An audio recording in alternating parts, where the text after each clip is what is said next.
السلام علیکم، میرا نام ڈاکٹر آمنہ نجیب ہے۔ میں ایک کنسلٹنٹ آبسٹیشین اور گائنیکولوجسٹ ہوں۔ آج ہم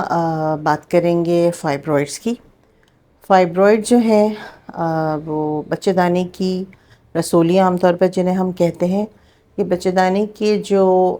وال ہے، جو مسکولر لیئر ہے، اس کی پٹھوں کی رسولیاں ہوتی ہیں، جو کہ کئی اقسام کی ہوتی ہیں اور کئی جگہوں پہ ہوتی ہیں۔ اچھا، اب فائبرائڈ جو ہے اس میں کینسر کے چانسز ہوتے ہیں لیکن بہت کم ہوتے ہیں۔ یوزولی یہ بینائن ہوتی ہیں اور کینسر کی ٹرانسفارمیشن ان میں کم ہوتی ہے۔ اب یہ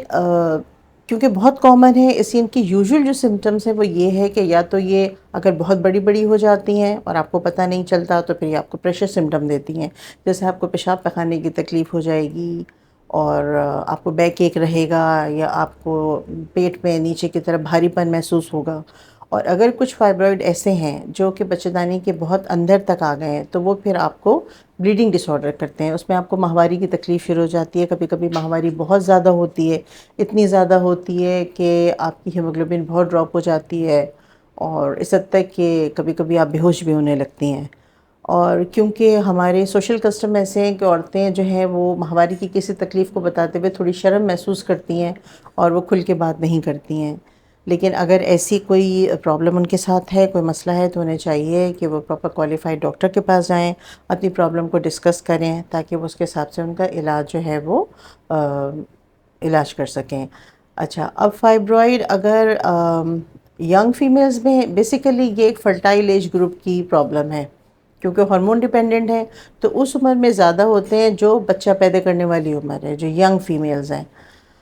اب اگر کسی ایسی عورت کو فائبرائڈ ہے جو کہ شادی شدہ ہے اور اس کے یہاں بچے نہیں ہو رہے ہیں، تو اس صورت میں ان فائبرائڈ کے لیے پراپر انویسٹیگیشن ہونی چاہیے، الٹرا ساؤنڈ ہونا چاہیے، ایم آر آئی ہونا چاہیے، جو کہ اس بات کا اندازہ لگائے گا کہ فائبرائڈ کہاں ہے، کس پوزیشن پہ ہیں، اور ان کی سرجری کی بھی جانی چاہیے یا نہیں کی جانی چاہیے۔ اس کے ساتھ ان کا نلوں کا ٹیسٹ کرا کے دیکھتے ہیں کہ نلے کھلے ہیں یا نہیں۔ اگر فائبرائڈ آپ کے چھوٹے ہیں اور آپ کے نلے کھلے ہیں تو آپ بچے کے لیے بغیر آپریشن کرائے بھی ٹرائی کر سکتی ہیں۔ لیکن اگر فائبرائڈ ایسے ہیں جو بہت بڑے ہو گئے ہیں، یا جو نلے بند کر رہے ہیں،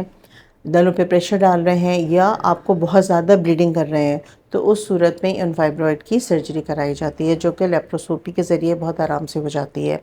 اس صورت میں آپ کسی ماہر ڈاکٹر سے، کنسلٹنٹ سے ہی کانٹیکٹ کریں تاکہ وہ صرف رسولی کا ہی آپریشن کرے اور رسولی نکالے، اور آپ کی بچے دانی کو وہ اس طرح ریپیئر کر دے تاکہ آپ کی ماں بننے کی صلاحیت کو کوئی پرابلم نہ ہو۔ ایک ایج میں جا کر اگر 45 سال کے بعد آپ کو لگتا ہے کہ فائبرائڈ بہت بڑے ہوئے ہیں، یا ایسا ہے کہ جس میں آپ اپنی فیملی کمپلیٹ کر چکی ہیں، تو اس صورت میں یا کبھی کبھی اور زیادہ لیٹ 48 50 ایئرز میں جا کے آپ کو فائبرائڈ کا پتہ چلتا ہے، پرابلم کرتے ہیں، تو اس صورت میں اگر آپ کی فیملی کمپلیٹ ہو جاتی ہے یوزولی، تو اس صورت میں پھر آپ بچے دانی پوری بھی نکلوا سکتی ہیں۔ فائبرائڈ کے لیے انڈے دانی کا نکلوانا ضروری نہیں ہے، صرف آپ بچے دانی جس میں بہت ساری رسولیاں اس کو نکال دیں تو اس سے آپ کی پرابلم سالو ہو جائے گی۔ کہنے کا میرا مقصد یہ ہے کہ جس ایج میں جو پرابلم ہوگی اس کو